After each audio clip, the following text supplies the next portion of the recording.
Thank you for tuning in to the best parenting show on the internet, Post Daily Dose. It's the Post. It's the Post. It's the Post. The Post Daily Dose. It's the Post. It's the Post. It's the Post. The Post Daily Dose. It's the Post. It's the Post.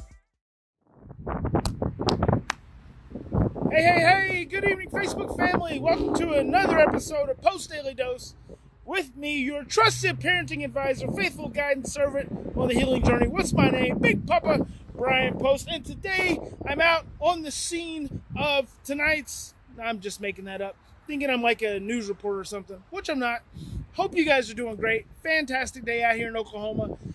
Thought I'd pop out here in the fresh air and talk to you guys a little bit about, because this question keeps coming up, about kids and friends.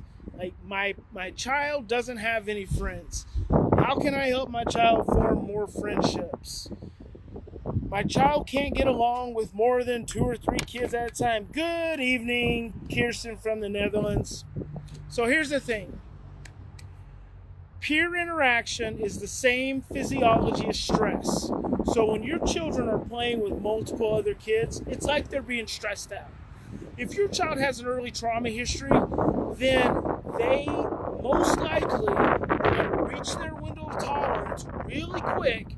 And once they do, when you stress, you regress. And what happens then? Then their social skills are going to be impaired, because that is the nature of the beast with trauma. So here's the thing. Number 1, stop worrying so much about your little kids having friends. Real friendships don't even start to form and solidify until your children are 9, 10, 11 years old. That's when they start to have that one buddy that becomes the consistent buddy over and over and over again. And here's the other thing. Just think about when you were a kid. How many friends did you have? Like, were you friends? Of course you knew everyone and maybe you got along with everyone, but did you have 10 best friends? No, you didn't. You had 1 or 2 consistent friends that you spent the most time with, because those were the friends that you vibed with the most. Those were the friends that you got along with the most. And so that's who you spent the most of your time with. And typically what you find in those kind of friendships is that they're regulating to your system. They don't stress you out. They're not overwhelming. And then when they do become stressful, when they do become overwhelming, then you guys just take a break. So the thing about kids is that you have to give their regulatory systems time to develop. And, you know, I brought my mom on, Big Mama Post. And we were talking about my sister, who was always emotionally immature because she was emotionally delayed and had some early developmental trauma. We were talking about her not ever getting along, seldom getting along with children her age. Well, she didn't ever really connect to hardly anyone in her own class, but eventually, when it was early pre-adolescent, she met a friend. She met a couple of friends, probably a year younger, and they connected. And those were her friends for a long time. And then as an adult, she had lots of friends. You know, she had not lots, not gobs and gobs, but she had her significant friends that she spent time with.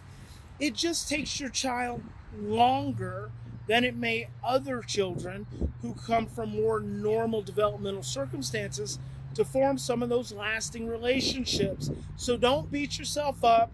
Don't get too stressed out. Don't get too anxious because your child doesn't seem to have any lasting friendships. It's probably just too soon.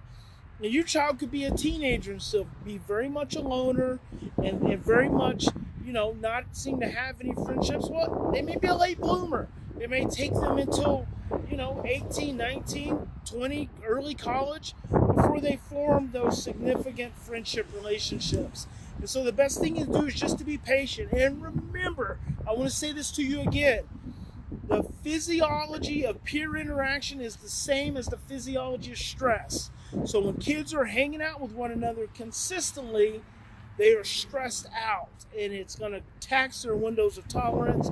So if your children already have fragile windows of tolerance, hanging around a lot of friends, hanging around a lot of peers is going to make it even more so. So you just want to keep that in mind when you have these expectations of how your children are supposed to be and they seem to struggle. So that's it, guys. That's all for Big Papa today. Remember, in any given situation, you always have two choices.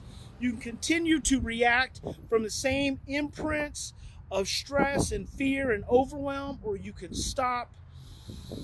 You can take 3 to 10 deep breaths, slow down, and choose love. God bless each and every one of you. I hope you have a fantastic evening.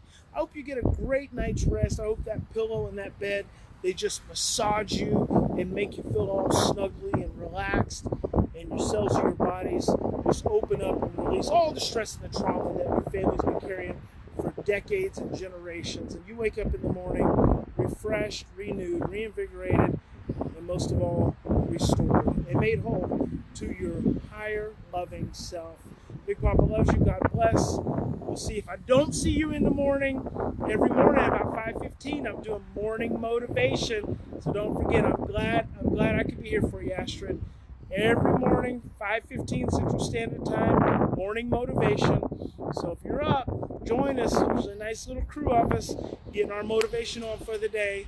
God bless you guys. Have a good evening. We'll talk to you soon.